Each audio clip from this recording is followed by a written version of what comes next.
What's up, everybody? Welcome to Overcoming Average. Today I have Mark Shropshire on the show today. So welcome, Mark. Thanks for coming in. Oh, I appreciate it, Chad. Thanks. Yeah, so as I was just saying, I try to keep it simple and find interesting people like yourself. And I want to talk about how I first met you, which I think is a funny story. It's probably not funny to you, but it's funny to me. So when I lived over on the other side of Charlotte, over at Highland Creek, which is not too far from here, I would go into what is now Barista Craft. It used to be, what was the original name of the coffee shop? I think it was a Dilworth. It was Dilworth Yeah. Coffee. That's right. It was Dilworth Coffee. And actually, it used to be, back in the old days, it used to be Mellow Mushroom, or Mellow Mushroom was beside it. Do you remember that? That was a long time ago. Yeah, But yeah, anyway, totally. So I would go over to Barista Craft and have coffee and sit there all day because it's unlimited refillable coffee. And I remember you walked in one day and you had your Mac and a stand for your iPad Pro. And I was like, this is the kind of guy I need to know, because he's got the iPad Pro secondary screen set up, which only a true Apple fan would do. And so, Yeah, it was pre-sidecar too. So that's right. You had the cable and everything. Yep. So a couple of years ago, gosh, it's been a year and a half since I started the Mac Admins group. We meet basically once a quarter, maybe, or when Apple releases something cool, we'll meet and talk about it. And you've been a faithful visitor of that group. So once you showed up, I was like, it's the guy with the iPad Pro. And so and now here we are. So you did see me before all that. I did. That's pretty wild. Yeah. It's, you know how it is when Yeah. you see somebody with the certain Apple gear, you're like, okay, this guy knows what's up. Yeah. So that was my pre-story to meeting you. And now here we are doing a podcast, which is awesome. So yeah, like I said before we started, I just wanted to get your kind of origin story. You tell me, like, where did you originally come from? How'd you get to doing what you're doing? And then I want you to eventually tell me what Drupal is. But yeah, take it away. Yeah. I mean, I could start, since you mentioned kind of how you first saw me. I mean, I can say that I was definitely excited when I first saw the Apple Admins meetup group. Yeah. I have been an Apple admin person in IT before. I'm currently not in my role. However, at work at Media Current, we use Macs mostly exclusively, and we have a Mac admin, IT director type person that manages all that. And so a little bit of it was for that, to help feedback great info from the community here, because I don't think he has that exposure maybe where he's at right now. And then but also just for the community part of it, because I really I mean, I keep up with probably a little more of the consumer side of Mac and Apple, because I use all the products and really enjoy how it all works together well. But that's, so I just want to say thanks for starting the group. That was exciting to have. Of course, that. Yeah. And quarterly's worked out pretty well, and it's great to see. We've had people come from Durham, and it's been crazy, pretty far out. But as far as the origin story kind of goes, it's not as exciting as X-Men kind of stuff, but I'd say, so if I rewind back, computers for me started back in 5th grade. I went to a science camp at Catawba College, which is close to Charlotte, northeast of Charlotte and Salisbury, and they had some Radio Shack TRS 80s, which and one of the classes, it was a science camp, so we did lots of stuff, but one of the classes was computers, and we programmed like a Space Invaders kind of clone that week, which was really awesome. And I went home after that and started writing basic programming language in a notebook. Didn't have a computer. Really? Yeah. This is my walk uphill and down a hill, like in the snow, back and forth to school kind of story. And I think within a year or so there, my parents kind of felt for me and, said, we need to get a computer. And, that was a lot of money for our family, at the time. Oh, yeah. And unfortunately, they didn't get a Mac. My dad worked at IBM, and so he got a discount on IBM stuff. And I got I think the first computer was a PC Junior. The cool thing was, though, I had 2 friends that I hung out with a lot at the time in middle school and stuff. And One had a Commodore 64, one had an Apple II. We had Apple IIs at school and stuff like that. So I had exposure to a lot of different operating systems, computers. Yeah. We played games on them and even messed around, programming and stuff. But that kind of led to just building computers over the years, like a lot of people, I guess, have, and some still do with gaming machines and stuff. Yeah. Which is awesome. And and then just kind of fast forward over the years, I stuck around with computers. I've been involved with music production and music. I'm a musician, and so I like all that stuff. So it's kind of a neat blend of loves, like having the computers, but also like being able to use computers to make art, right? And like even record this podcast, all the tech in it. But we're really humans talking to humans, Right. and that's really what's important. It's funny you say that because I've been thinking about like our modern kids, they'll do a TikTok video, which is I wouldn't say highly produced, but it's got enough production in it that like 20 years ago it would have been impossible. It would have cost thousands to get that done. And now just some kids doing it, and there's the new medium for art is technology, and they're distributing it throughout the world, right? Which was also next to impossible. Also impossible, yeah. Unless you had budgets with satellite and all kinds of other technology to broadcast. But yeah, this is just a continuing story of how the internet has basically brought down the costs. It's made everything accessible. Most of us have little excuse to to not get off our tails and go do something that we want to do, and I think that's great. I think it's great that we're in that kind of world. And so I worked at university, UNC Charlotte, for a number of years. My alumni. Thank you very much. Awesome. Yeah. Yep, I went there too. And so worked there as started out as a building manager, but quickly got into IT. And we had a split of Macs and PCs because we supported the student media department, which was all Mac, and now it was great. When was that? Because my brother also went. He was in the graphic design department. He used Macs, and I remember that was my first exposure to. I believe it was the colored iMacs. Might have been the first ones that I remember him using. Was that about what time are you there? About that time or no? So I got into the IT part role probably around 98. Okay. And then was there in an IT fashion through 2012. So pretty long bit there. And I started in the Cone Center. So anybody familiar with Charlotte? Yeah. The Cone Center was a hangout. And then I was part of the team that helped bring on the student union, which is awesome. And a lot of changes happened there. But we eventually convinced and had a great boss at the time, still great friends.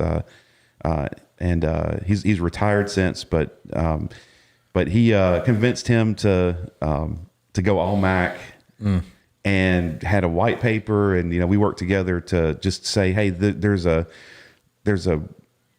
really just a return on investment kind of thing going on here. Like it was clear, and he saw it too, that we would buy a Mac and be able to continue to use it and hand it down to student employees or student interns or whatever, and continue to use it into 7 years and stuff. It's still supported, and it's still, whereas comparable PCs, they were cheaper, right? But it was that classic story of your return on investment. You got to look at the big picture. And so, so we wound up going mostly iMacs, at that point. And now these were, newer generation from the CRT type iMacs, but we were able to do that. And if we had to have any Windows software, we ran, like VMware or Parallels or something. I can't remember which one, but that was really fun. And I felt like our departments were just kind of on the edge there. Like we saw the vision for that, and we were able to prove it, and the dollars added up. And I don't know what they're doing now. Things change always, but it really was nice to be able to just support single platform and not have to support a bunch of different things. Well, and what's funny, as we're talking, I'm thinking about like the Mac admins group. I knew from the outgo that it would be a small group, because even in 2020, the Mac fanboys are few and far between. Oh yeah. And the Mac admins, especially. I mean, there's just a small handful. And by the way, I'm super excited about this, but we finally got Atlas Solutions listed as an official Apple consultant this week. Congratulations. Which is awesome. You know, jumping through the hoops with Apple, and they vet people super hard, and you have to go through training, and it's wonderful.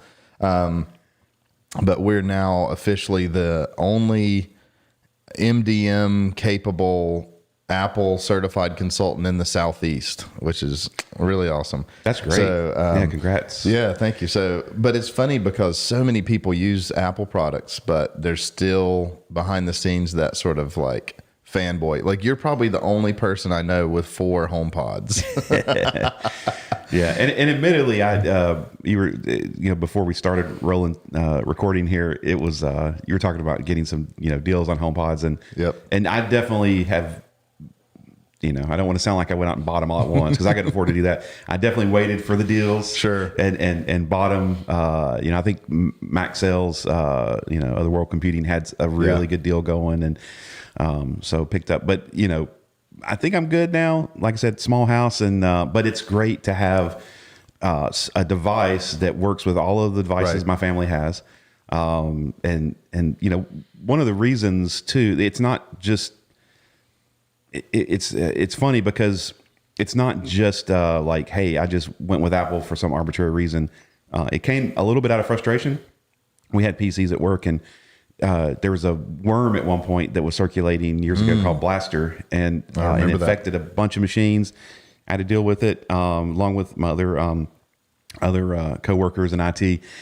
And that was at the university, and it happened. It was going all over the world and corporate and everything. So I remember just coming home and telling my wife, like, I'm not doing. They can do Windows at work all they want, but I am just going to do. And it wasn't like, Apple can never have a virus or anything like that. But like, it's built on Unix. There's a lot of security features, and I think Apple's always been security minded. They're not perfect, but they're very security minded, and I love that. And so I have not looked back, not regretted it. And I'll play around here and there with, Chromebooks and other devices. And sure, I've got an Android phone for testing things and all that. But my day-to-day driver, I want that ecosystem just to work. Right. Yeah. Yeah. I'm going to have a similar experience as you're talking about UNCC. That's where I first, was introduced to Apple. I mean, I remember using them when I was a kid. Like, I would go to a friend's house, and I remember this one kid had an Apple computer, and we played a game on it. And I just remember, like, wow, I don't even know what it was. It was probably the Lisa or something, but one of the early ones with the disk drives in the front, Yeah. And but when my brother started college, he was a graphic designer, and I remember him talking to my parents about, if I want to work from home, I could get my own computer. And we went to the Apple store at South Park. And at that time, you could walk in and there would be the lonely genius standing behind the bar that was in the middle of the room or kind of off to the side. And just a couple of other, hobbyists and sort of bleeding edge people looking at the original iPod with the click buttons on it. And I remember going in there to get it, and it was such a big investment. I mean, even back then it was kind of expensive. But that machine, when we brought it home, it was the cheese grater iMac, but not iMac, the Mac Pro. Yep. The first one. It had one disk drive, and we brought it home, and we had the installers for Pro Tools. And it had a Windows installer and a Mac installer. So we put it on that Mac Pro, and it just was sailing. It was great. And I thought, wow, this is awesome.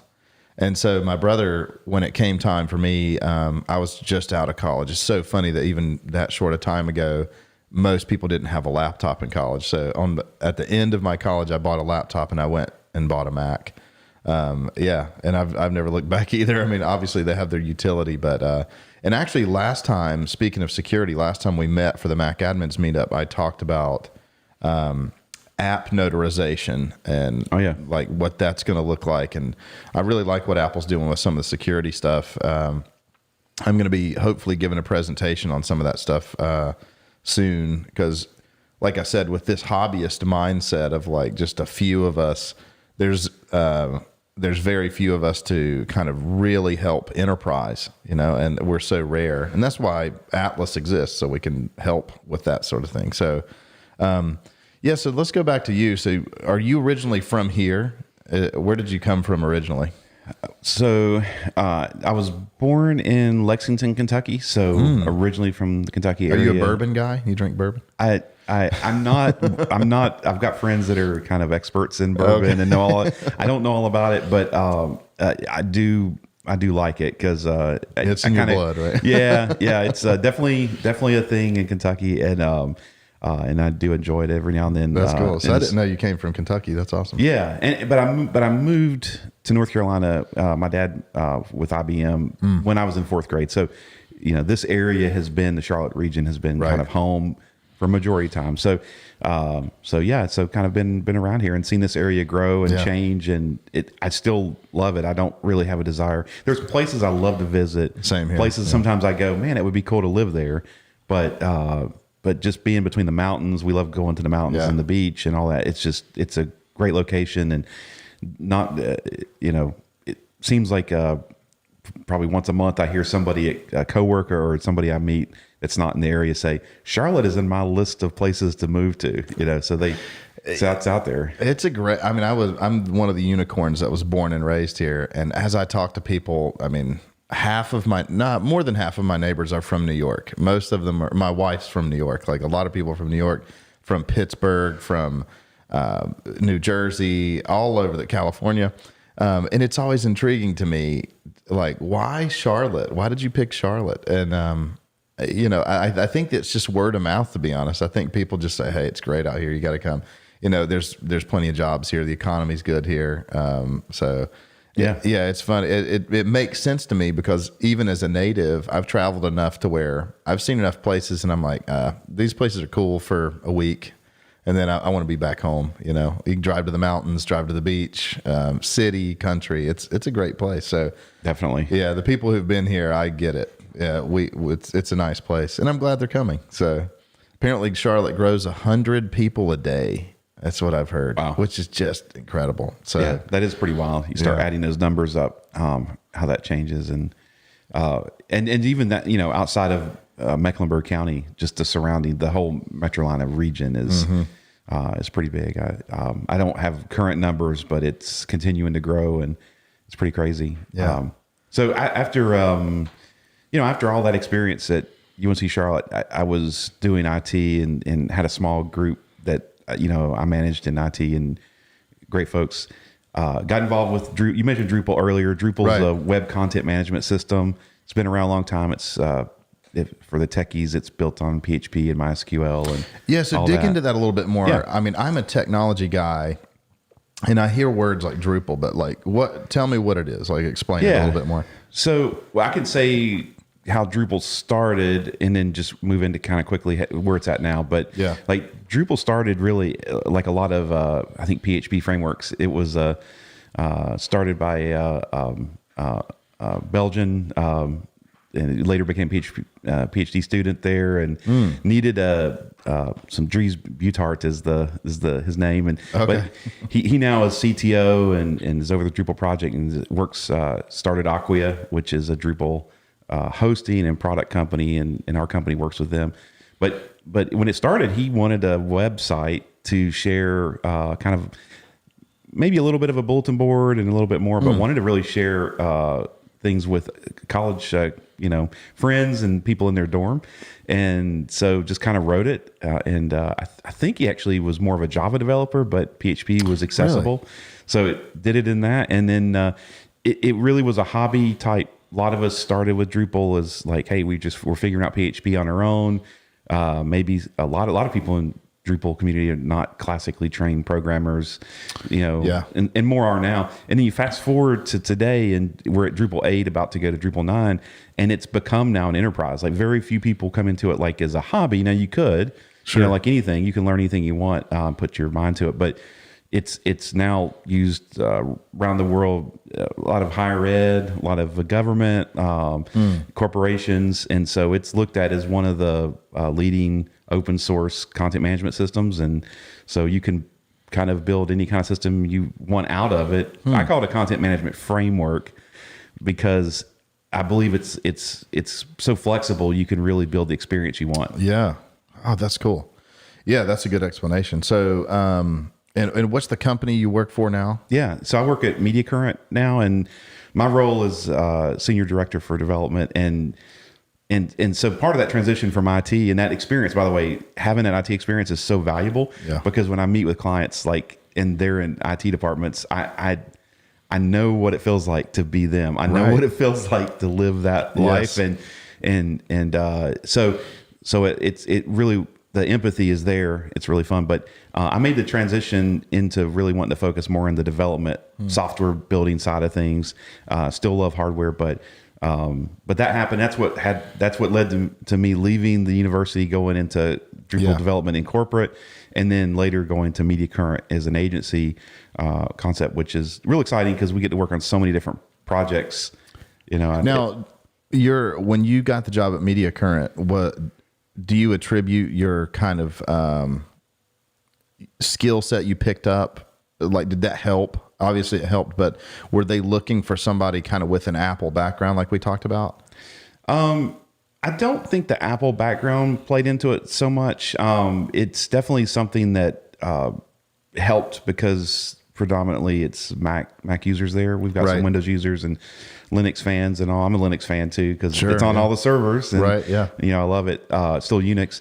But I think a lot of it was, it's kind of a blend. I mean, having the chance to work with Apple and even Windows servers and client desktops and in the IT world, it led to me getting involved in learning, being around InfoSec teams, learning about security. And so my first role there wasn't just development. I did development, but my first title was open source security lead. So they wanted somebody that had a background in security. And I'm not certified in security, but I luckily between UNC Charlotte and working at Classic Graphics, which was a role in between the university and I learned so much there. I was able to really just have a lot of exposure to security concerns and what between financial institutions and large enterprises need to be concerned with. And so, because of the Apple side of things and the IT side, I was able to see it from an IT perspective, and also see it from a software perspective. Well, and I think something that you're kind of touching on is it's something that I've been trying to train, even like Daniel here, who's been interning with us for a while. Like the world today is starting to break down the barriers of what these titles are. Like I'm a sales guy, and we hear that, and the most people's immediate response of sales guy is a guy in a suit who's hustling and like beating your door down to get a meeting. But with sort of the modern approach, the marketer is really more of the salesperson. It's their job to make the product something that the person wants, because the beating the streets, I'm not going to say it doesn't work, but it doesn't work like it used to. And in the same vein with what you're talking about, a lot of leaders in a technology driven world, they need people that understand technology. There's going to be CEOs, CFOs, CTOs, people that they know how to run a business, they know how to manage people, but they don't understand security, cybersecurity, technology, coding, especially development, forget it. They're lost. And so what I've started to see over the past probably decade is that sales guys are being replaced with sales engineers, people that the consumer, the person buying the product, they don't want to talk to the sales guy who says, "Oh yeah, we can do that for you. We can do anything you want." They want to talk to the engineer that says, what's the bandwidth limitation on this particular thing or whatever, how much storage are we going to get, or whatever the question is. They want that question answered. And a lot of the kind of traditional sales guys, they don't really know. They're not technical enough or whatever. They're good people, which is awesome.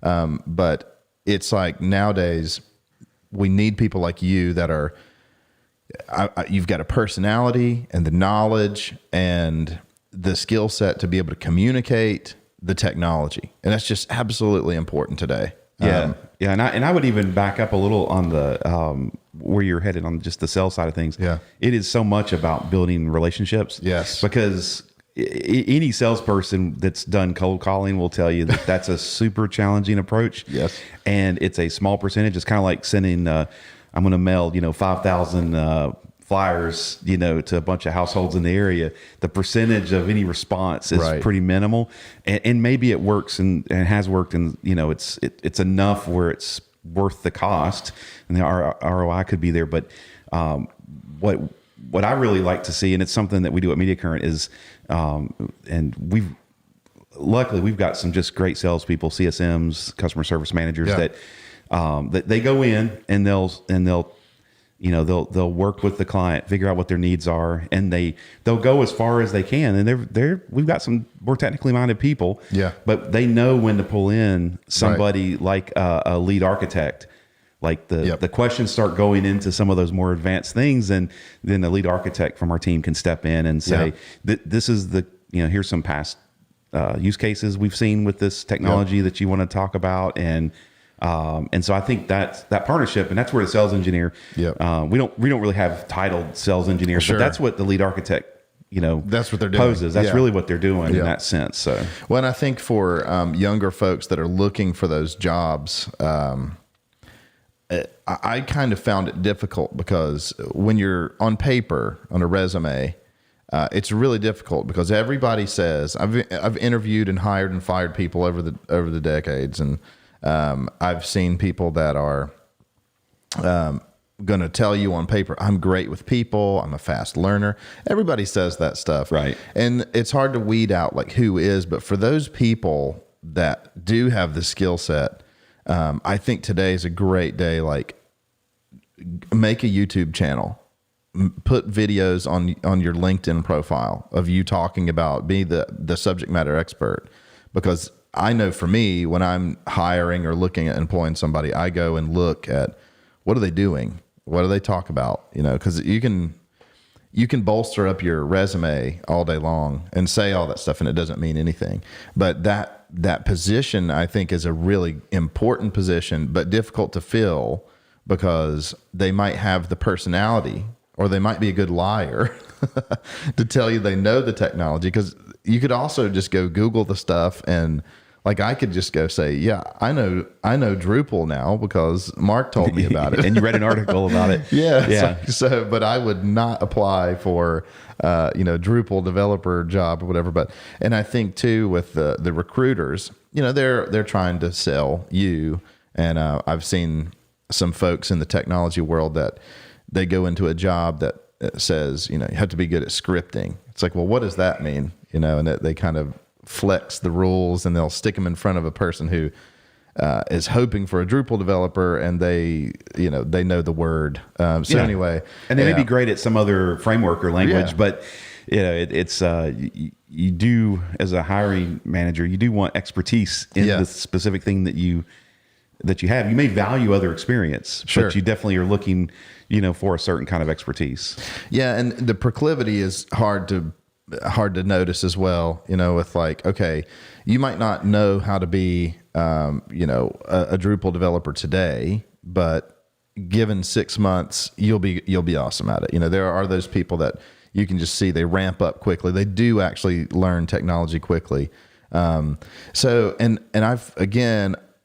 think you and I have that natural like draw to technology. And I'm trying to figure out what that's rooted in. It's like I was trying to explain to Daniel, like, I like to fix things. Like, for some reason, I like to fix things and, make it back to what it was. My dad was a mechanic in his early days. And so it's just fascinating. Like, how did my dad know that this thing does that? It was just always fascinating to me. But so you were talking about you used to build computers. What made you want to do that? Like, what was the desire that's like, I want to build a computer? Well, I mean, I think so there was an interest in it. There was also a financial aspect. I mean, there was a point where I could go out and so this is kind of going back in time, but there was a magazine called Computer Shopper at one point.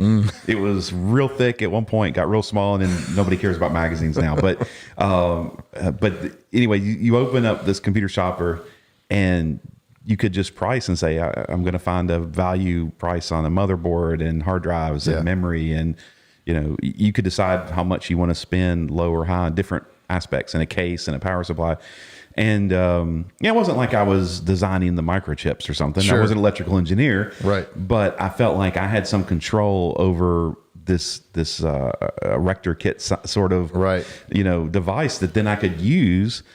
And the learning that you have on it, is crazy. And you also recognize how quickly technology changes, because there was like a year where I kind of got more into my music and creative side of things towards the end of high school. And I had a computer, I think it was, PCAT class computer 286 back in the day. And I remember like that 9 months to 12 months that I kind of didn't do anything. I come back and I'm ready to do some more computing stuff. And literally things changed. And I realized I can never really check out again. That was eye-opening. Yeah. Like doesn't mean I'm going to know everything. Doesn't mean I can keep up with everything. But I cannot check out completely on this tech, because it took me a bit to catch back up, and and like, oh, this type of card slot that I was using before, it kind of doesn't exist anymore, and what's happening. So so one thing I've done is I always keep up, with my RSS feeds. Yeah. Catching up on articles. I'm looking now in more of a management role and things like that. I look for trends. I look to identify what's the next thing that I think's coming. It's not like I've got to figure it out. You can kind of figure it out. Well, it's not like I'm figuring out inside my brain, inside of myself. Yeah. If you just follow like a lot of the folks writing articles and like what are some of the companies that you feel like are innovating, what are they looking towards? You start to see patterns, and experience helps with that. But those patterns can lead to identifying those next things. And just like for me right now that I'm excited about, just like Drupal, and 15 years ago, that's carried my career for 15 years, with some friends at university identifying Drupal. And Jonathan Rose was a student at the time, and I think he even went on to work at some pretty large hosting companies, but he was a student at UNC Charlotte. Yeah. And I had the pleasure of meeting him at the time. And I'll never forget this, but I was in Cone Center. I was sitting there having a meeting in the cafeteria with one of my coworkers. He kind of walks by and goes, "Oh, you should check out this Drupal thing." And those relationships, just because I took the time to build a relationship with a student, like those things led to, and like, so I always remember that. And then when I look at what made Drupal like special, the community, open source, all those things, fast forward to today, and now I'm very pro on Flutter, which is something I'm really excited about, and that we're pushing at Media Current with thought leadership, and we've got Flutter developers ramping up now. I'm seeing the same, flags or indicators in the technology, like it's open source. Google's building a great community around this. They're supporting not just their tooling, but they're supporting VS Code fully. They're supporting iOS fully. In addition to Android, that team is like, hey, we want to make a great product that can apply to all be cross-platform. And that's awesome. So that's how I look at. That's just an example of how I like to look at the new tech, and it applies to applies to where Apple's headed on things. Apple's never been afraid to drop a floppy disk. Right. And I some of us that have been watching Apple for years, I feel like we kind of to ourselves chuckle. Yeah. Because the world goes, what are they doing? They're removing the floppy disk. I'm like, well, someone has to do it first. Removing the headphone jack. Yes, there's some pains, but this is where the stuff's headed. And if and someone's going to do it first, and Apple's not afraid to do it, maybe you can always argue if timing's right or not right and all that. And history kind of shows that. But I think it's great to have people who aren't afraid, and companies not afraid to try to do those things to push things forward. Yeah. I remember specifically the headphone jack, like people were just going crazy about nuts. It. And just months after, Samsung does the same thing. That as Apple's releasing it, some guy's screaming into a cell phone, like, get the engineers a phone. We got to get rid of the headphone jack. Yeah. And at the time, I think people realize that, Bluetooth headphones were coming on, but if my memory's correct, we didn't really know AirPods were even a thing. Right. And now you fast forward and you go, AirPods are everywhere. Yeah. And now AirPods Pro, and you've got, then over the ears possibly rumored to be coming. So that Apple knew that. They knew they were working on stuff. It wasn't like they invent it and manufacture it a month out. It's years in the making and planning.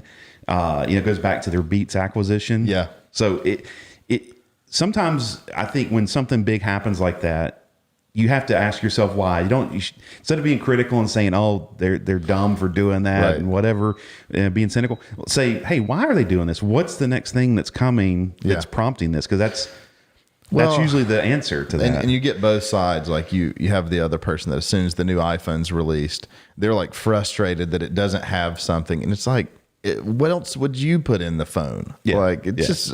Some of it, the hologram, let's have the hologram. It's like people want this stuff. It's like, you don't even know what you're talking about. You're just complaining. A lot of people, the internet is such a awesome and bad place at the same time. And you have these people that just have the social courage behind their screen to say whatever and complain about stuff. And it's like, look, anonymous, being anonymous, you have power to say anything because of lack of repercussion, but these are things you probably wouldn't say to someone's face. And I think, I always try to keep that in mind, and something that, I definitely coach on and mentoring is like, just remember when you put stuff out there, you can't really take it back. Once it's out there on the internet, it's always there. And and I think that can guide you into like, how far do you want to go in a conversation? Yeah. Like debates and things. I don't know how far you want to go into those. But yeah, I just, I love seeing companies innovate, and you were talking about the iPhone, and if someone's frustrated that maybe something's not in the iPhone, and I get that if you've been buying iPhones and things like that, but also I like to say, hey, but there are other platforms, there are other devices, and I don't say that in any kind of jest or anything at all. If you really are wanting those other things, and maybe someone manufacturing, Android devices, let's say, that can, have that, then that may be the great option for you. Right. There was and I don't remember the make, but there was a very security minded Android phone that came out a few years back, and I think they're still revving that. But people that really want a lockdown as even more extreme security maybe than they feel that they could get from Apple. Right. If you want that stuff's out there, and I think that's great. Like, I want that competition. I want all of those things to be out there. Just because I pick, the Apple ecosystem, don't in any way mistake that I'm not wanting these other things to exist, because they should. Otherwise, Apple's not. The pressure's not on for them to continue to excel. Well, and it's funny because I was in the back of my mind, I was thinking the same thing. Like, for people who want something, it's like, well, feel free to go develop it, because I think, and I'm a huge Elon Musk fan, because I feel like he's just cutting edge with stuff that's just, he's sort of like the Steve Jobs of today, with just making people mad and doing this thing. But I think he said, technology doesn't move forward on its own. It takes a lot of smart people working really hard for a long time. These things don't just appear. They don't just develop themselves. Like, as you and I were talking about, you were saying, like, you're not the guy necessarily on the cutting edge, like coming up with the idea. We kind of ride the wave of like, let's read the news and see what's popular in tech news. But somebody came up with the idea and developed the technology. And I mean, there's very few people in the world that do that. Yeah. And because of that, because of those smart people, it means though that all of us who are willing to look at the tea leaves, so to speak, and see what's coming, if you can catch that wave before the wave starts, doesn't mean you had to invent the tech. You can ride that thing and it's speculative, but you're taking risk, and that can be okay. You have to assess that, but you have the opportunity then to be a leader in whatever that is. And I've been in Drupal for a long time as an example, but I wouldn't say that I was exactly on the beginning of the wave, or I didn't have the experience yet at the beginning of that back in 2000. I guess it was 2004-ish, 5-ish, somewhere in there. But I didn't realize what it could mean, and that has educated me later to when I see new things like a Flutter or some other technology, you know, it's like it's like the clarity is there for me. Like I could it's like I can see it and I appreciate it for what the creation is, you know, of that tech. So it's pretty amazing. That's how I actually got into doing mobile device management, is when I first got into Apple in an actual job. I remember thinking, this seems like the thing to know, is the sort of the puppet master that manages all these Macs. And so that's why I distinctly remember choosing, like, I want to do MDM. I barely knew what it was. I just remember thinking, that sounds fun. I like the Mac, and you know, deploying a bunch of them at the same time seems fun. And then here I am. You know, I've worked with a bunch of MDM providers, particularly with Jamf, but it's how far back did MDM, like, when did that start for you, do you think? I started when I worked at my first technology job. We had a big church that had, I think, 400 Macs, and so they were sort of on the, gosh, we've got to do something with these computers. Like, they were smart enough back then, and that must have been, man, I'm trying to think. It must have been probably 2011 or 12. Okay. So about 8 or 9 years ago. I know, for those who, I do a lot of Jamf software work. It was green at the time. Jamf was green, and it was just basically a little agent that ran scripts. Yeah. And then the database would say, hey, run this script at this time. It was just very, very basic. And then they, at that time, actually about around that year, is when I started in enterprise Mac management on 10.5, which was, what cat was that?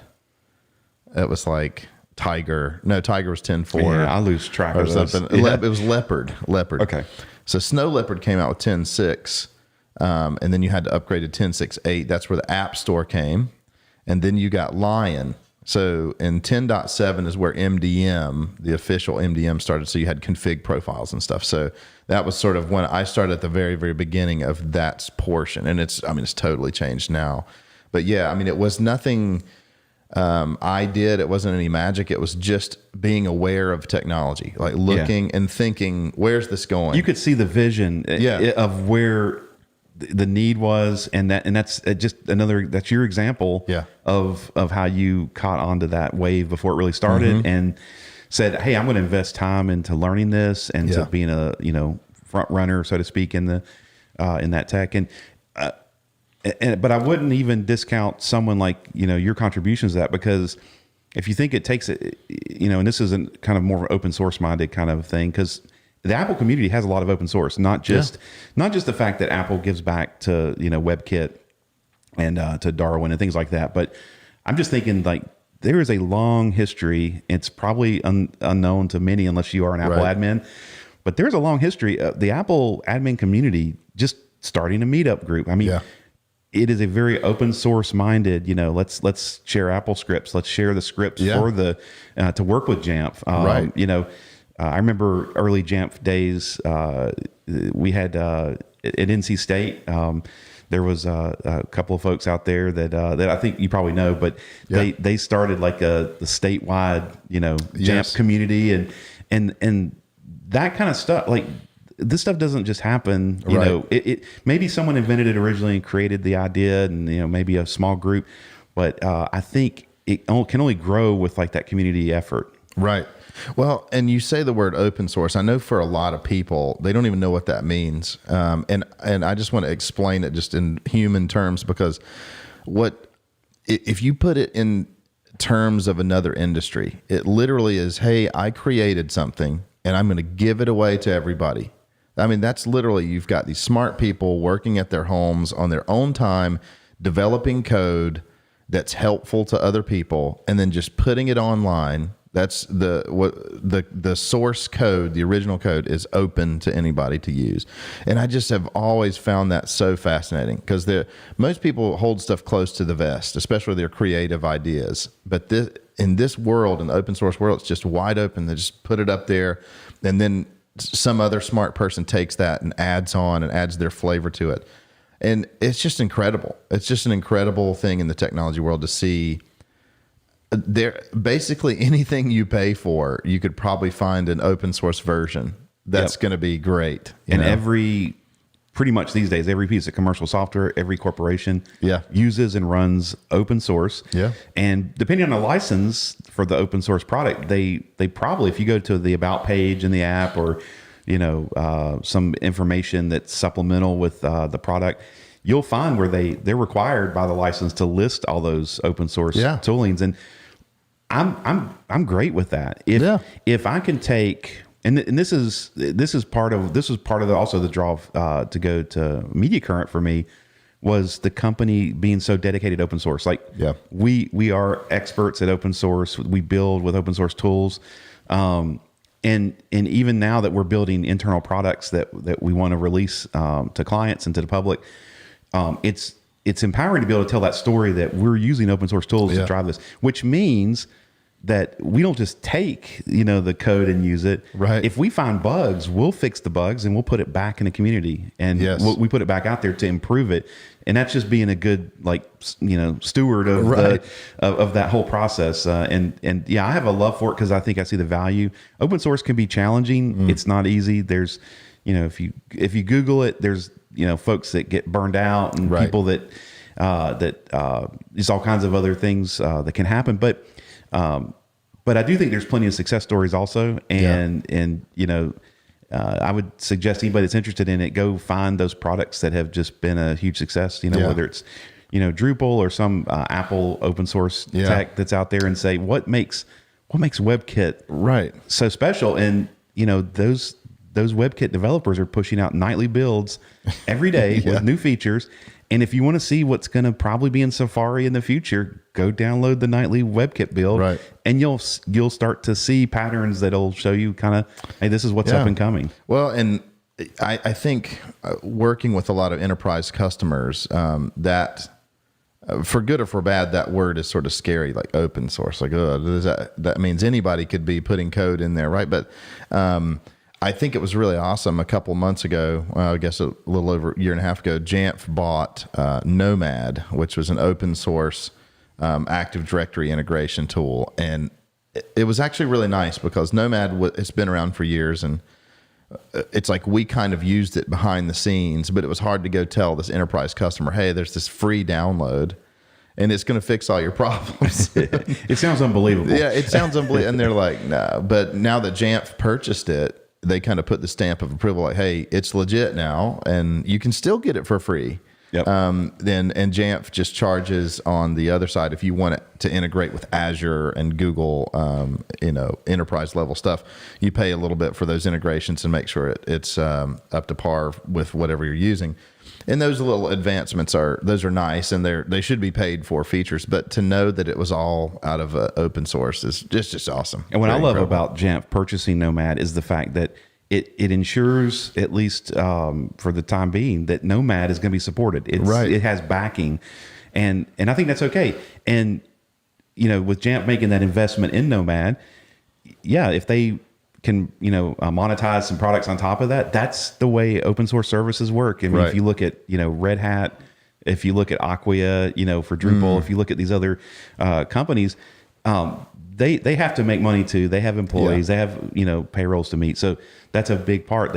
So they should be able to do that on top of it. But what I love about all these companies that we just mentioned, they all give back to the community. Yeah. So they don't just keep it for themselves. They actually provide right back. And it's like a culture that's just been bred that way. Like they're just very unselfish and very helpful.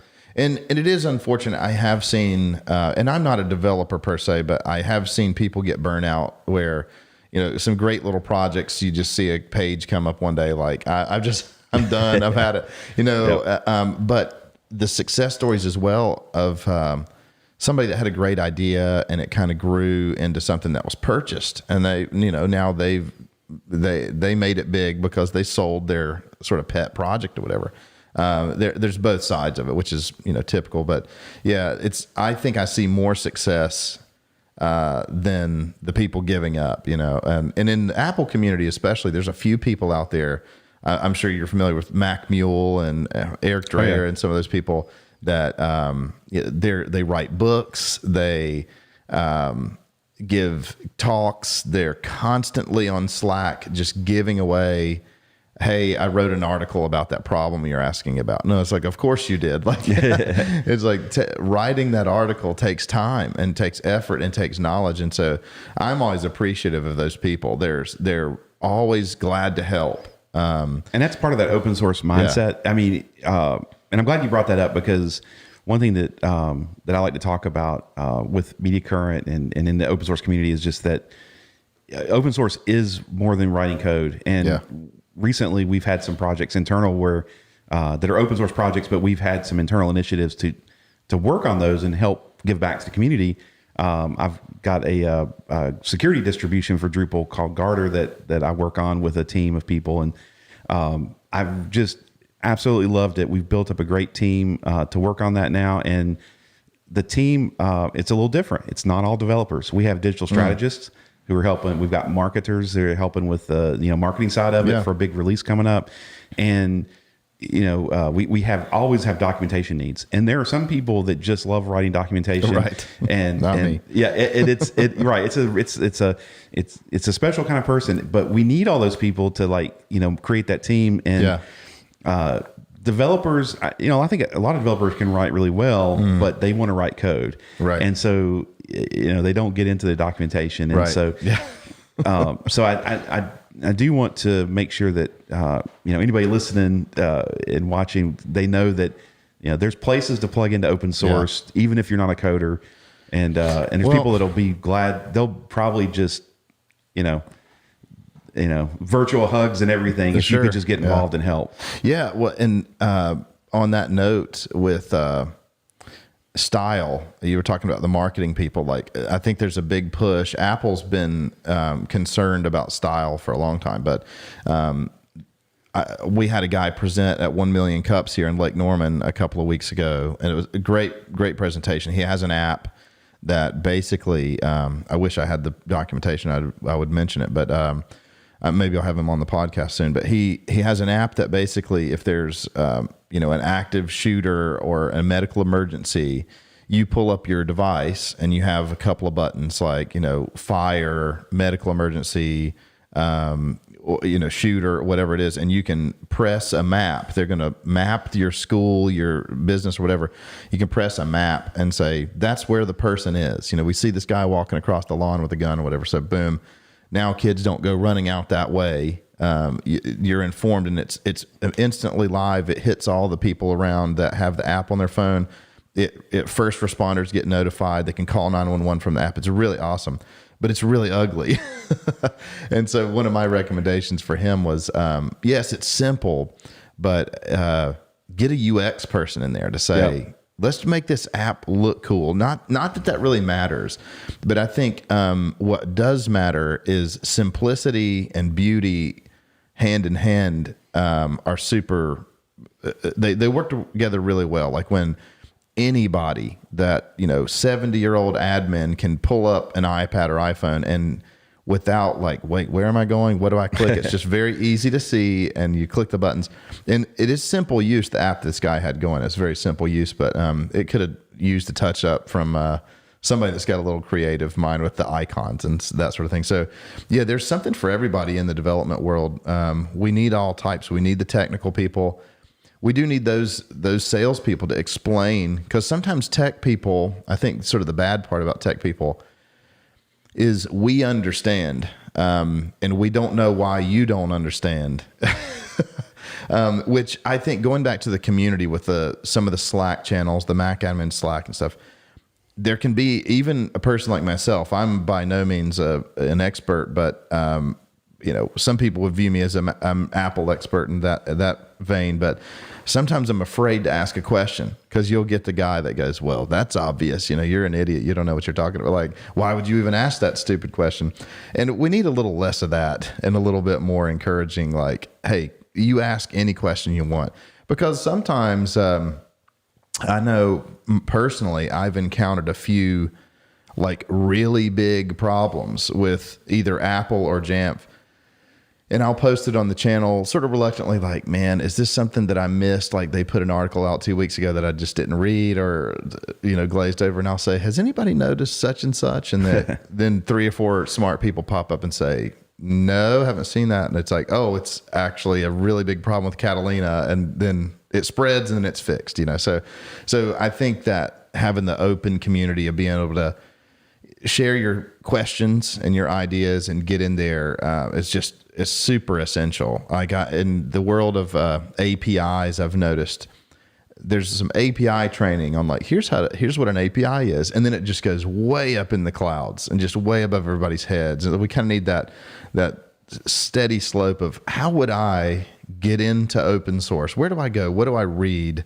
Who can I ask for help? Who would mentor me on this stuff? Because they're probably few and far between. But I think, hopefully people like us can pick up the flag and try to help people gently into that world, because I'm totally convinced that there are people in this world alive that have fantastic ideas that could change the world, and they don't know how to code it. They just don't. Yep. It's like, I've got a great idea, but I don't even know what coding is. And they need people that say, hey, here's the technology you need. Here's how we're going to make that a possibility.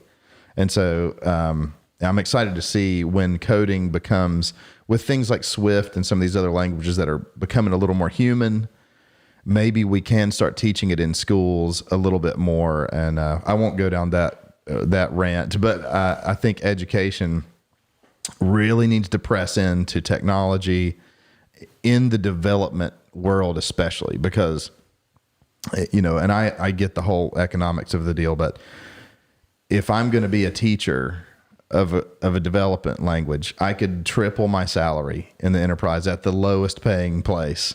And that's unfortunate. I've got a couple of friends who, again, have kind of taken that flag up. One of my buddies, Charles at Asheville School, he's a wonderful iOS developer, but he has a heart for students. So he teaches an app camp every year, teaches kids to do iOS development and make their own apps. And they make an app and they walk away from this camp having created something out of nothing. And I just think that's fantastic. We need more people like that so that those kids can get their ideas out. That's like the current generation of, my Catawba College science camp experience of, someone took that, and I don't even remember who it was now because it's been so long, but I thank you, that person who was willing to sit in with a bunch of kids. They may have volunteered, probably if they got paid, didn't get paid very much. Right. And so there was some love involved and compassion, but to make an impact on kids like that. And as far as like, I do think a lot about like opportunities for coding, and teaching coding for children, but also even for folks that want to change careers, maybe later in life, they want to change. As a developer, I don't think everyone should be or is capable to really be a great developer. Just like everyone's not, I might learn a little bit about welding. That doesn't mean I'm going to be a great welder. Right. I mean, I don't know, but I do think that teaching some basics of development and programming from the standpoint of just like math and reading and things like some of history, that it does teach you other things. Like it doesn't the end result doesn't mean everybody's a developer. Right. It means you've learned problem solving, you've learned approaches, you've learned more about how this technology works. Yeah. Because a lot of people now use all this tech and they don't really understand how it works. No, yeah. And maybe some of that's okay, but I don't think it also hurts to have people know a little bit more about what's going inside and what's going on inside computers and on the internet. Right. And to some level, because when they go out and they have jobs and become productive citizens and all that kind of stuff, there's going to be some point where that information can be helpful. Or maybe if it's just relating to people in the technology field a little better. Yeah, and I think Apple made a good step with being able to sort of practice with Swift on the iPad, because most people, they don't lug a Mac around to do coding. So Yep. I think having more opportunities to be able to learn code on a convenient device, like an iPhone or iPad or something they have in their pocket, would be nice as well. Just the logic, I never, as a developer in school at UNCC, I did Java and C++ and some of those, dabbled in Objective-C towards the end. But I always struggled with syntax. It was always, I forgot a semicolon, and I would spend an hour looking for it, because back in those days it was black and white, and you just compiled it and it said error, and you had to just. Now we have a lot better syntax management tools. So the development needs to be focused more on the logic of understanding loops and understanding that language and how to get something.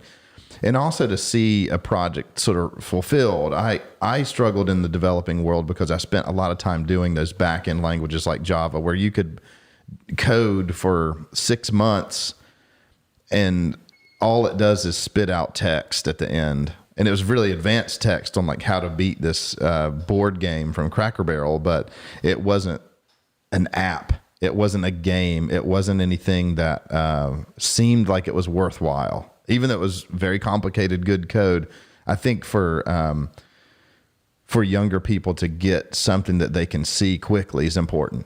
And maybe that's the language. I don't know. Maybe Java's not a good place to start as far as development goes. But yeah, I mean, it's. I think that's been debated a good bit. Yeah. When I was younger, I think was it Turbo Pascal, and there was also Logo, where you drive a little turtle around. That was popular for kids learning. But yeah, I think that can be figured out. Like, what is a good approach? And I think you're right. iPads are great devices to have. There's also now, but I mean, before, as of the last few years, I mean, it's unimaginable to be able to get the kind of iPad you can for the price. Oh yeah. To start out with, I mean. I know somebody at work that just purchased, I think, pretty much maybe with a little extra memory, but a baseline iPad, keyboard and pencil, whichever one can do, the pencil. But I think most of them can now. They're starting to. Right. But I was kind of like, I mean, based on what I'm hearing you're doing, you don't really need the Pro. Why spend the dollars on that? And then he was talking about to me like, well, I just wonder how far I can push it and like not have to get the MacBook out, and I could use this. And I'm like, that is the right mindset. And I said, for you, it's very individual, but it's going to be an experiment. Like take all the things you want to do. Maybe keep the MacBook in the backpack with you. Right. But then see how far it goes. Cause what I found is, with tech like that, you wind up being able to do things on the iPad that are even easier on the iPad than on the Mac. That's right. Yeah. So, well, and I use tools like Trello that just Trello's great on the iPad. Yeah, it's awesome on iPad. You can it's just so natural. So yeah, I kind of encourage customers to not jump all in iPad. I just had the conversation with somebody the other day, and it's like they use a music platform in churches called Planning Center. I'm like, it's not going to be a great experience on Planning Center. It's going to be a lot of, zooming in to click the little button, and that sort of thing. So once I told them that, they said, that's all I needed to hear. I'll stick with, because they've got a smaller iPad as kind of an auxiliary, but it's like, stick with the Mac for now. But yeah, I think we're going to get there. Once I guess the pen is sort of like the mouse replacement. It's supposed to be, where you can kind of target things better, but there's rumors that came out this week, I guess, that talk about. So I'm classifying as a rumor here, of course, yeah. But rumors that maybe iPad OS will have some type of OCR, as you write, built into the OS natively. So, because there's been a few apps that have had that, and I'm excited to see where that leads. If that happens, I'm excited to see where that leads, because imagine being able to, if you had a pencil and you're using an iPad on your lap or something, and the keyboard's not really ideal in that scenario, to be able to just fill in a form field by writing into the form field and it convert to text. I mean, that seems pretty neat. And, it makes me think about my wife, who used to have an account on her iMac at home, we don't even use that iMac anymore, but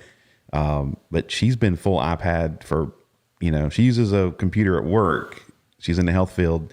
And she has that, but she can't bring that home with her. But for personal stuff, the iPad does everything she needs. Yeah. And then I'm trying to work on my mom to see if I can get her off of an iMac onto an iPad, because I think the same thing will happen there. And with cellular, you open up options where she can be somewhere in a waiting room or whatever, and she can still do things she wants to do and access.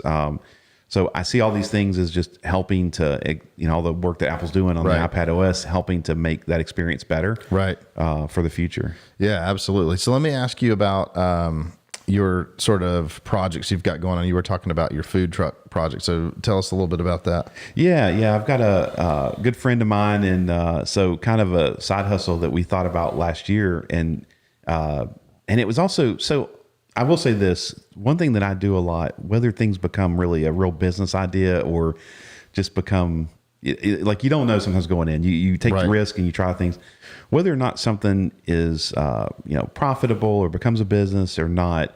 One thing I've done a lot with just technology is if I have an idea and I think, hey, there's something here, then I'll at least make sure that it's going to start helping me to learn about new tech. Yes. So there's ROI even if something fails and doesn't launch. Right. So if this food truck idea doesn't launch, it's a learning experience. I have learned so much. And so we started last year, and it's kind of like a night and weekend kind of thing where we just mess around with it.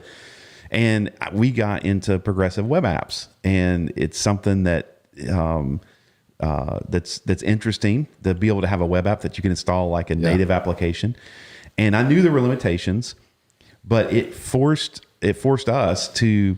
Well, first of all, we made a kind of a informal pact. We said, all right, we are going to push progressive web apps as far as we can.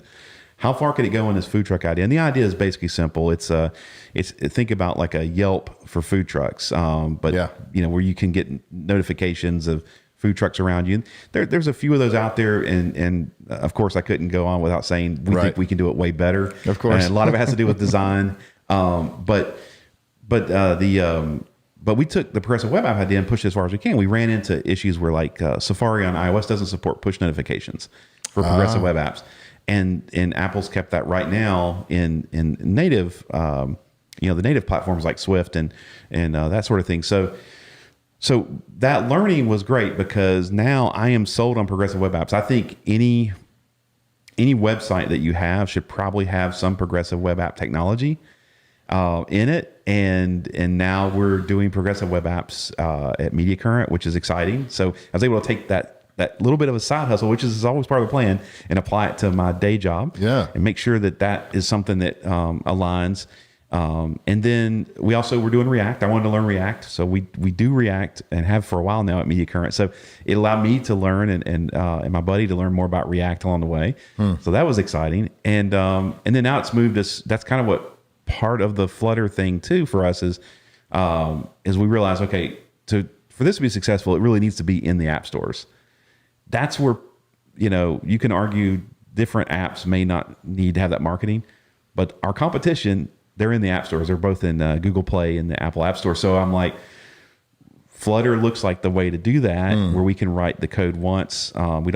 It's just, like I said, it's a very part-time thing. So, to learn Java, Kotlin, and Android, to learn Swift and iOS, and it's a big undertaking. But Flutter, I can write the code one time, and it spits out to both platforms, and we can publish it. So no, that's awesome. Well, and what Apple's doing with I can't remember the name of the project, but you can just basically convert directly to a Mac OS app. I think it's awesome as well. So you've got apps that just seamlessly flow from one device to another. Yep. It doesn't matter what screen you're on. So, and if you could get cross-platform, like I mentioned, Trello, Slack does a great job with that, where it's just doesn't matter what your device is, it's just going to work. You get the same experience. Yeah. And I think that's so for some products it doesn't matter. Like they're definitely in the Apple ecosystem.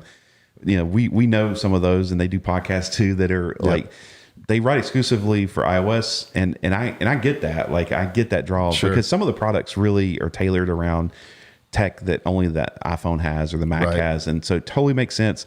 I think going with Swift UI in the future and things like that are a benefit. But then there's also products like for this food truck idea for a lot of our clients that use Flutter at Media Current. The idea that I just can't think of too many examples where someone would go, I only want it on iOS or I only want it on Android. The only situation I've ever seen like that is when a client just has deployed iOS exclusively, which does happen. Sure. It happens more than Android from what my experience says, where, the IT department was, frankly, I think, smart and said, we're going to just support this one device and we're going to deploy it and put that out there. But we're in a world now of more of bring your own devices, which leads to your MDM, background and knowledge with bring your own devices to the workplace. MDM becomes more, I think, just incredible because you can still do some corporate protection and things like that on the devices. Just the basics like wipe the device, if an employee says, hey, I lost my personal iPhone, and maybe they can't wipe it. The corporation can say, well, we'll take care of that for you because you had emails on there and we want to make sure that's all gone. So, and with the cross-platform stuff, I mean, I'm obviously a fan of Apple, but a realist in that there are other devices. And going back to that security guy, it's like, well, you don't want to run the risk of like, well, this person has an Android phone and we can't send them the notification. They need to get notified on any device possible, red alert everywhere. So I love the idea of that, and I like to see that development heading that direction of, hey, this is going to work. It's going to pop up on your Mac and on your Android phone. I mean, the ecosystems, they are what they are. And of course, you have to mention just competition. I know that like AirPlay 2 would be great if Alexa would open up support for that to where it would just work on all the Alexa devices and stuff as well. Oh my gosh, that would be insane. But, it's they're definitely like, no, we're not going to, Yeah, it's interesting. I know those are tough business decisions to make by, mostly, I guess, Apple and Amazon and Google. But now that there's rumors of Apple even opening up more, and Apple's already opened up the possibility of putting the TV Plus, Apple TV Plus software on all these televisions. I think that's a great move because others are already out there, and now possibly bringing other music services as first class citizens on like HomePods. I think that's great. I use Apple Music because it kind of, I hate to say it, just works. I don't hate to say it. It's true, but it just works. But like I have lots of friends that use Spotify and love it. And if you've got all your albums and playlists set up there's really not an easy way that I know of to migrate. So a lot of us get stuck in the platforms we're on. So the more that can be supported, that's really good for the consumer and anybody that's buying into these devices. And I think Apple makes those calls based on the thought that we're probably not going to convert some Spotify users or a lot of them over to Apple Music. I mean, they know how many, they know the number. So they know, I don't know. They know how many they can convert. They know what the success rate is. But so for people that have Spotify, if they can run those on the app, run Spotify on the HomePod and set that as the default, then what that means is that HomePod automatically just becomes something that a Spotify user could say, well, I'll buy one now. Right. If I want that quality sound that the HomePod delivers. Yeah, totally. So you have a podcast as well. Tell us about that. And then, Yeah, I've actually got two. So I've got a shorter format usually and a little bit longer format. The first one is the Shropcast, and the idea for that one was kind of an experiment using Anchor FM, which has been purchased by Spotify. So I don't know the future for that. I think we talked about that at our last meetup, but Shropcast is really about leadership and mentoring and technology and productivity kind of in there. The idea though is like 5-6 minute shorts. I've experimented with like how can I mobile record this with a decent quality mic without having like this nice rig that you have set up for us today. And so I do that, and it's really like what's on my mind. A lot of it has to do with things maybe happening at Media Current that trigger a thought like, hey, I just coached on this topic with a developer. What's that thing then that I think, hey, I could generalize it, but also still have value and send it out on the internet to people. My other podcast is the Go Serve Others podcast, which is that one's leadership, mentoring, and serving others. It's really about making connections with people. I'm a big advocate for mentorship and what it can do. So when I say coaching and mentorship, they're nuanced, slightly different things. However, there's a little bit of relationship there, and I have that personal belief that's how this works. Yeah. That giving people a chance to do new things and to learn. You mentioned Daniel, here. So Daniel's learning. He was telling me before, hey, I'm new to some of this stuff, but I'm learning lots of stuff. And yeah. I love seeing that because I feel like that gives opportunities for somebody that who knows where that's going to lead, but the experience, you just can't get that anywhere. And so at Media Current, we launched a skills-based mentorship program, which I'm real excited about. And we're a little over a year now running that. And what that's about is anybody in the company that says, hey, I'd like to learn about accessibility, or I'd like to learn about native app development, or component design, or you name it. What they can do is say, they sign up. I want to learn about this, and then a mentor, and we have a mentor directory. They can pair up then with a mentor and say, hey, do you have time to go through a 4-week process? And they meet once a week, and there's actually a program form, and so it's got some formal aspects, so we can document like the learnings from it and the resources. But I think folks coming out of that have really had a great time. And if anything, not only just learning something new with mentorship, they've actually been able to take that forward and make new relationships with people. Sure. So we're a fully remote company, and relationships, it's hard when you're not in person. Like, you can go so far. Right. But I think that helps a lot. And so we really, and whether mentoring or in just regular meetings, we promote video on calls as much as people can and that sort of thing. But yeah, so if you check out, probably the easiest way to get some of my podcasts is if you just check out my Twitter account. So I'm just at Shrop, SHROP, and I've got links in the bio for those there. But cool. Yeah, thanks for asking about that. I love podcasting. I love listening to podcasts too. Yeah, so. Yeah, me too. Well, and I love the format. That's one of the reasons I started, is just the open-ended format, to talk about who you are, and not, we don't edit much, we don't edit out the coughs and stuff like that. It's just, just publish it. I love that. True conversation, and so I appreciate you coming on. I've been excited to have you, and glad to have you in the community, and especially in the area. So thanks a lot for coming on, man. I appreciate it so much. Thank you.